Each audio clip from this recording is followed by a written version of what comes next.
Om Tava Kathamritam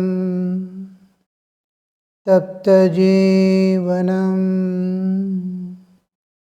Kavibhiriditam Kalmashapaham Shravanamangalam Srimadaatatam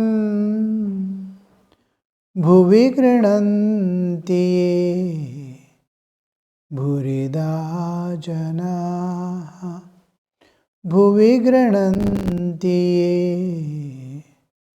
Bhurida Janaha.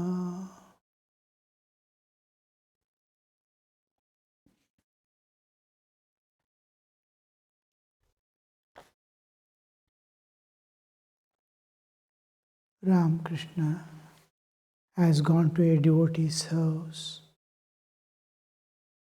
where he went into an ecstatic mood. He is talking to the Divine Mother in partial external consciousness, dipped in the inner awareness of his own world of God. He is no more human. He is pure spirit, floating in the spirit.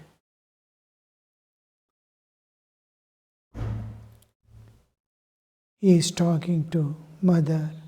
Mother, what's all this? Stop. What are these things thou art showing to me? What is that thou dost reveal to me through Rakhal and others? The form is disappearing. But Mother, what people call man is only a pillowcase, nothing but a pillowcase. Consciousness is thine alone. Modern Brahmajnanis have not tasted thy sweet bliss. Their eyes look dry, and so do their faces.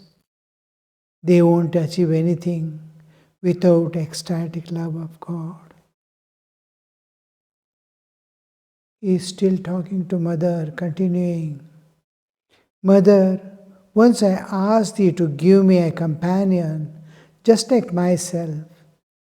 Is that why thou hast given me Rakhal? Throughout he has been talking to Mother, and people spellbound are hearing. He is talking in ecstatic state where he is spirit floating in the spirit. Ocean of bliss, experiencing itself, and the Divine Mother is the difference that has created within the spirit the I and you of the devotee and Divine Mother. When one becomes sugar, he is sugar. He seldom understands or experiences the bliss himself. He is bliss itself. But when duality appears in that one, without the presence of the world means manifestation. But spirit can observe spirit as subject-object without the Maya interfering. This is Samadhi Sthiti. The duality that a person finds in the spirit as spirit is Savikalpa. And when the spirit dissolves in the spirit, the observer dissolves in the observed. The spirit that is subject, merges in the spirit which is object. There is one and there is Nirvikalpa. In Nirvikalpa, there is no experience, there is no triad. The experiencer experienced and the experience. But in the other, Savikalpa, there is triad. In Nirvikalpa, there is no triad. And triad in Savikalpa is spirit observing the spirit. It is not matter observing the spirit or spirit observing the matter. This is material world of relativity. We are in the relative existence. The two objects can never become one. Subject can never merge in the object. Object can never merge in the subject. They remain duality forever because it's a world of relativity. In world of spirit, it can split into two to experience itself. Subject can merge in the object and be one spirit, and spirit splitting into two to observe itself, subject-object, is Savikalpa Samadhi. Both are spiritual worlds. What we are in the physical world, what we pass through, even the three layers of Jagra, Swapna, Shushupti, there is that duality of matter. In the second stage of deep sleep, there is one spiritual existence. So, here Sri Ramakrishna is experiencing and telling, oh, they don't know what is bliss. They are bliss, but they don't know what is bliss. That experience, oh, thy sweet, the modern Brahmajnanis have not tasted thy sweet bliss. The term modern Brahmajnanis refer to these Brahmo Samaj people who have built up an institution to present to the old ideas, trying to improve it. Old ideas were totally based on realization, and there was no reasoning or logic which has created these philosophies. Like Sri Ramakrishna. Ramakrishna never used his brain or reasoning to present a philosophy. He realized truth and presented truth. But when it comes to the philosophical level, when it is realization alone, it is Veda. Then, when it is philosophized, it becomes a religion. So, here we see that Sri Ramakrishna is telling these modern Brahmajnanis, he differentiates from the ancient Brahma sages who are Brahmajnanis. Those Brahmajnanis accepted all aspects of divine. They did not limit Brahman to be Advaitic alone.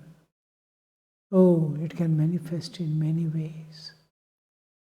So, these Brahmajnanis is differentiating there, have not tasted thy sweet bliss. It is an ocean of bliss, Ananda. And the duality is another fish-like enjoying the bliss of the ocean. Huge fish. They both are spirit. So their eyes look dry, so do their faces.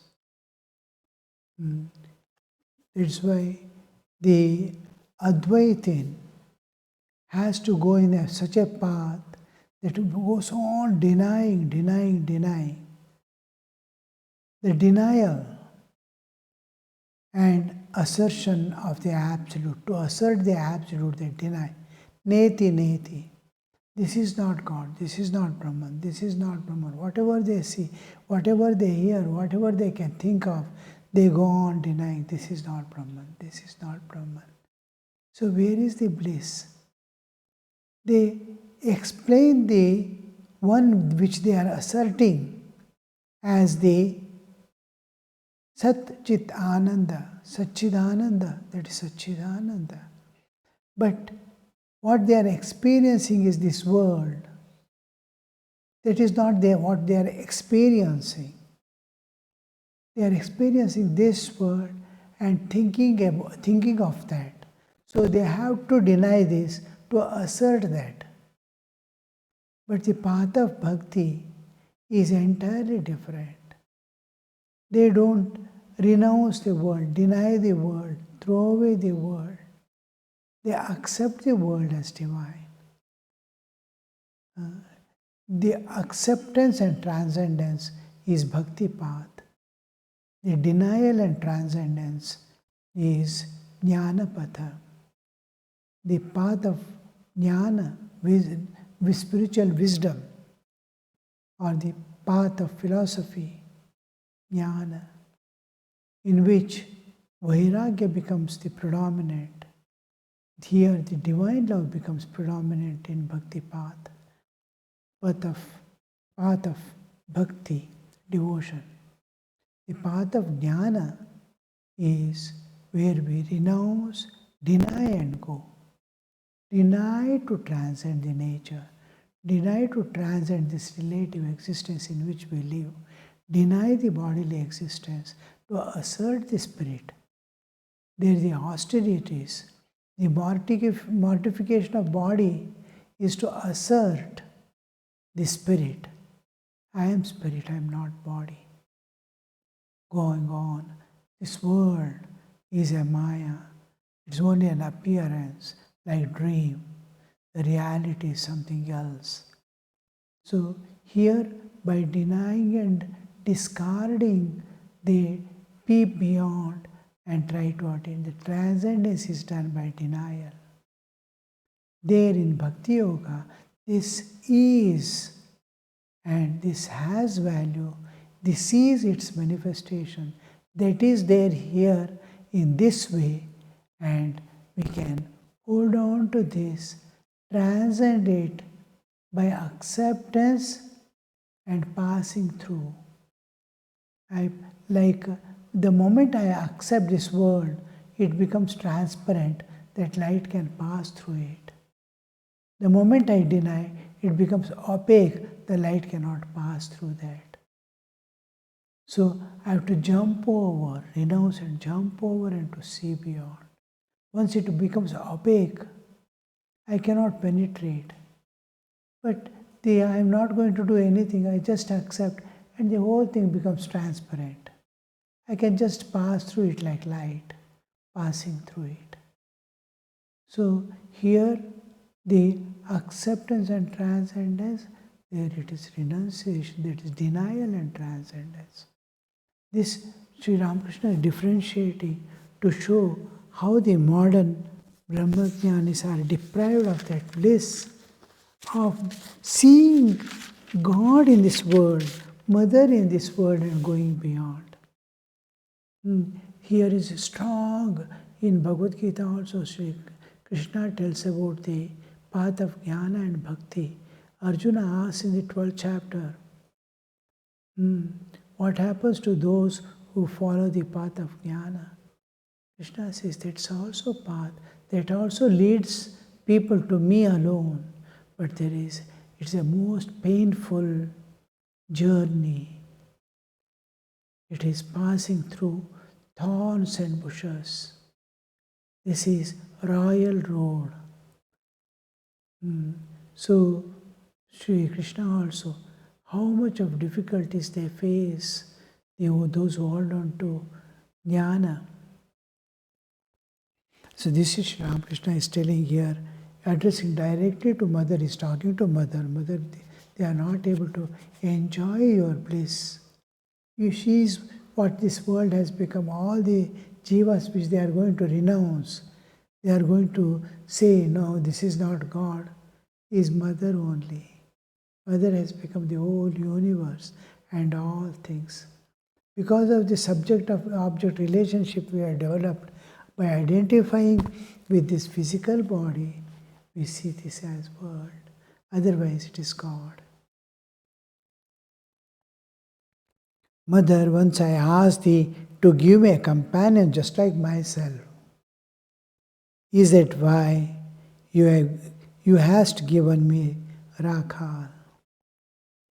The master went to other's house, where arrangements were being made for the kirtan.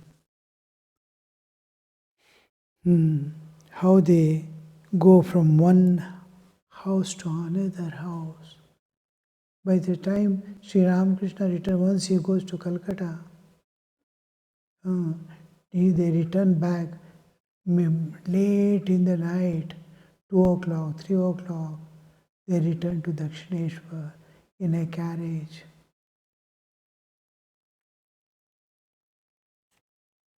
The dark nights of those days, unlit roads, nature as it is.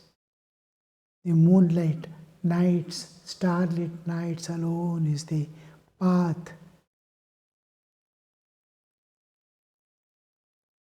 Master went to others' house where arrangements were being done for kirtan. Wherever Sri Ramakrishna goes, they arrange for kirtan.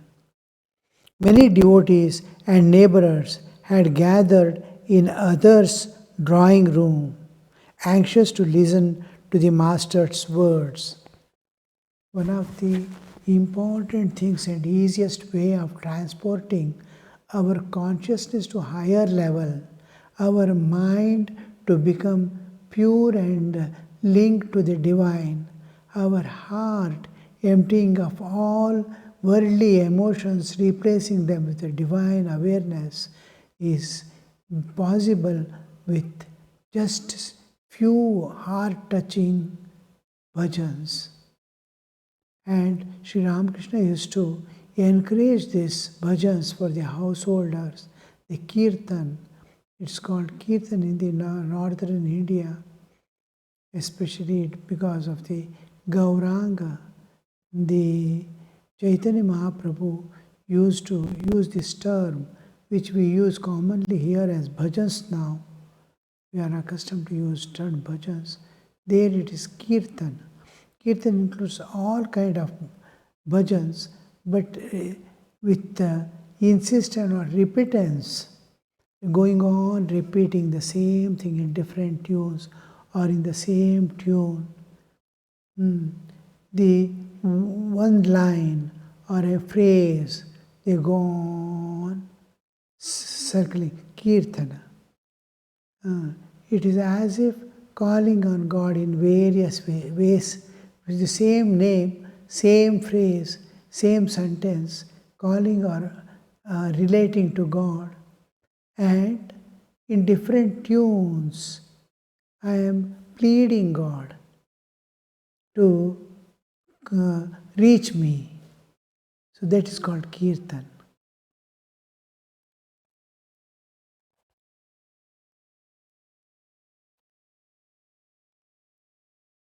Master to the devotees. Both worldliness and liberation depend upon God's will.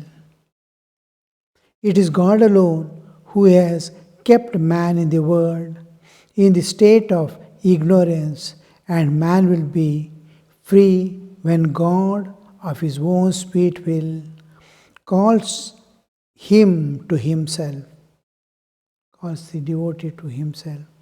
It is like mother calling the child at meal time when he is out playing. When time comes for setting a man free, God makes him seek the company of holy man. Further, it is God who makes him restless for spiritual life. Here we see an important message hidden here is man with his own efforts can become a perfect man, that's all. With all his own efforts. He has been given limited efforts. And he can reach only because he has only mind and senses. That's all his instrument. These instruments cannot take him beyond. But he can bring the moral and ethical principles in life and raise him to a perfect human. Man can, with all his personal, his own efforts, without taking the God or calling upon God or nature, with his own efforts, he can raise to the level of being perfect human. To make him divine or divinize him, God has to descend to the earth.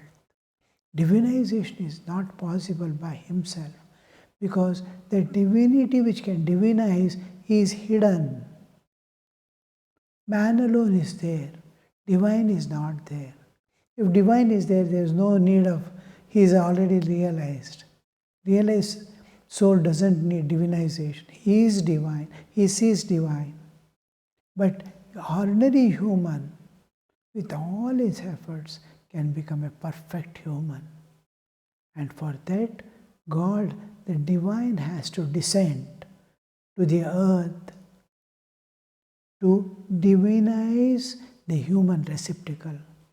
Human is a receptacle, patra is patra, but this patra is an empty patra. But it is made up of divine, but it is empty. To divinize, the God has to come down to divinize him. This aspect of God coming down again and again, time and again, yuge yuge, coming is avatara. Avatara alone can transform the human consciousness at global level and at the universal level. So we see Sri Ramakrishna here is telling both worldliness and liberation depend upon God's will. Because he has to come down. I cannot climb. He has to come down. Even prayer, I can pray,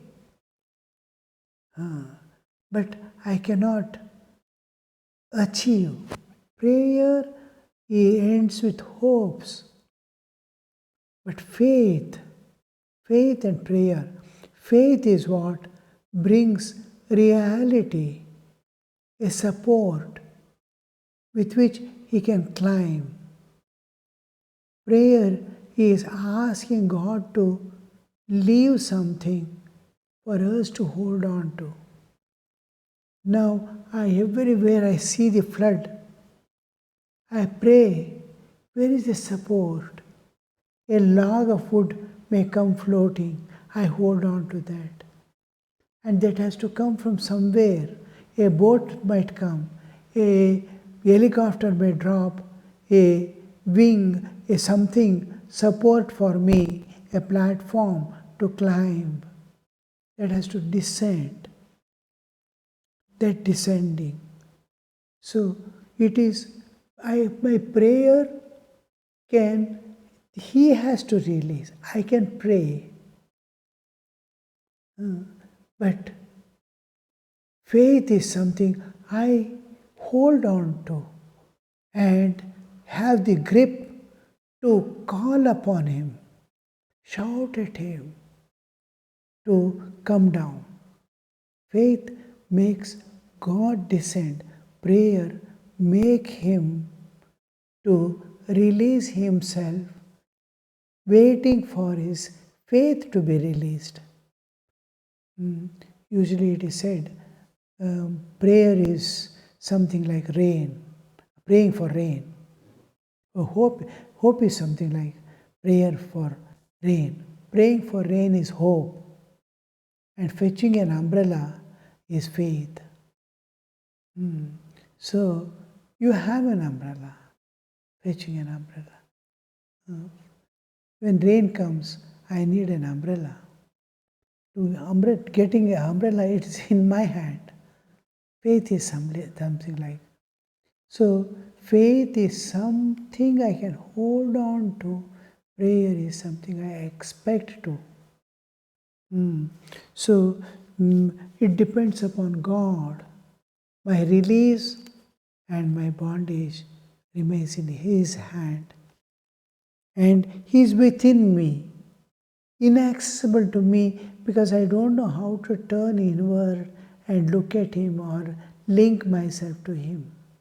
The only thing I have is prayer.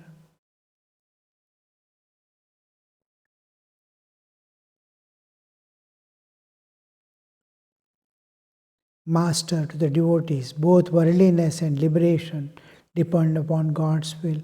It is God alone who has kept man in the world in the state of ignorance, and man will be free when God, of his own sweet will, calls him, that is devotee, to himself. Yes, come now. The time is up. So calling to come up to him is the thing. You come. And here we see the God is, and all the arrangements, internal arrangements to open, he has to finish his attention towards the world. The grip he is holding, sometimes he weeps, calls on God, release me from all this. Enough, I don't want all this. But he doesn't leave the grip on the world. He doesn't release. He shouts, bring me, release me. Nobody is holding him. He is holding the world. Nobody is holding.